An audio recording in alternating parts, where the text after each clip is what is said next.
இன்றைக்கி சட்டுன்னு ஒரு லஞ்ச் பாக்ஸ் ரெசிபி தாங்க பண்ண போகிறேன். அது வேறு ஒன்றும் இல்லை, முட்டைக்கோஸ் சாதம் தாங்க. முட்டைக்கோஸ் பொரியல் பண்ணுற மாதிரி பண்ணிவிட்டு அதில் சாதத்தை போட்டு கலர்னா முட்டைக்கோஸ் சாதம் அவ்வளோதான். வாங்க எப்படி பண்ணலாம்னு பார்க்கலாம். ஒரு கடாயை வச்சுட்டு கொஞ்சமாக எண்ணெய் ஊற்றிக்கோங்க. எண்ணெய் நல்லா சூடானதுக்கப்புறமா 1 டீஸ்பூன் அளவுக்கு கடுகு போட்டுக்கோங்க. கடுகு நல்லா வெடித்து வரட்டும். அப்புறமா 1 டீஸ்பூன் அளவுக்கு கடலைப்பருப்பு சேர்த்துக்கலாம். 1 டேபிள் ஸ்பூன் அளவுக்கு உளுந்தம்பருப்பு சேர்த்துக்கலாம். பருப்பு எல்லாமே இந்த மாதிரி ப்ரௌன் கலராக வந்ததுக்கப்புறமா ஒரு 2 மீடியம் பல்லாரியை வந்துட்டு நல்லா நீளமாக மெல்லிஸாக கட் பண்ணிவிட்டு சேர்த்துக்கலாம். வெங்காயம் வதங்குறதுக்காக கொஞ்சமாக இது கூட சால்ட்டு சேர்த்துட்டு வதக்கணும். சீக்கிரமாக வதங்கிடும். இப்போ இது கூட ஒரு கைப்பிடி அளவுக்கு கருவேப்பிலையை நல்லா வாஷ் பண்ணிவிட்டு சேர்த்துக்கலாம். ஒரு பச்சை மிளகாவை இந்த மாதிரி வட்டமாக கட் பண்ணி சேர்த்துக்கிறேன்.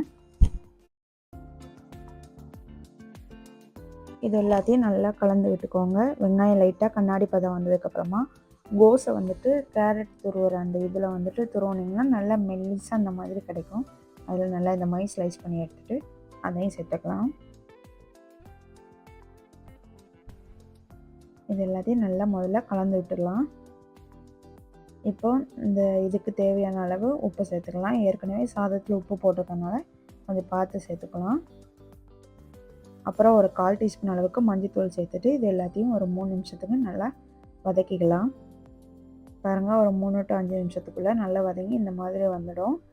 மஞ்சள்தூள் வந்து கலர் இன்னும் அதிகமாக வேணும்னு நினைக்கிறீங்கன்னா மஞ்சள்தூள் இன்னும் அதிகமாக போட்டுக்கலாம். இப்போ இதில் சூடாக வடித்து வச்சுருந்த சாதத்தை இதில் சேர்த்துக்கலாம். சாதம் உதிரியாக இருந்தால் இன்னுமே நல்லாயிருக்கும். எல்லா சாதத்தையும் சேர்த்துட்டு நல்லா எல்லாத்தையும் கிளறி கொடுத்துருங்க. அவ்வளோதாங்க. சிம்பிளாக சட்டுன்னு ஒரு 2 நிமிஷத்தில் கோஸ் சாதம் ரெடி ஆயிடுச்சு. கண்டிப்பாக ட்ரை பண்ணி பாருங்கள். செம்ம டேஸ்ட்டாக இருக்கும். என்னுடைய ரீசன்ட் ஃபேவரட் இப்போ இதுன்னு நான் சொல்லுவேன். எனக்கு கோஸ் பொரியல் பிடிக்கும். அதனால் எனக்கு இந்த சாதமும் ரொம்பவே பிடிக்கும். இந்த வீடியோ உங்களுக்கு பிடிச்சிருந்துச்சுன்னா மறக்காமல் லைக் பண்ணிவிட்டு நம்ம சேனலை சப்ஸ்கிரைப் பண்ணிக்கோங்க. அப்போ தான் இது மாதிரி வீடியோஸ் இன்னும் நிறையா பார்க்கலாம்.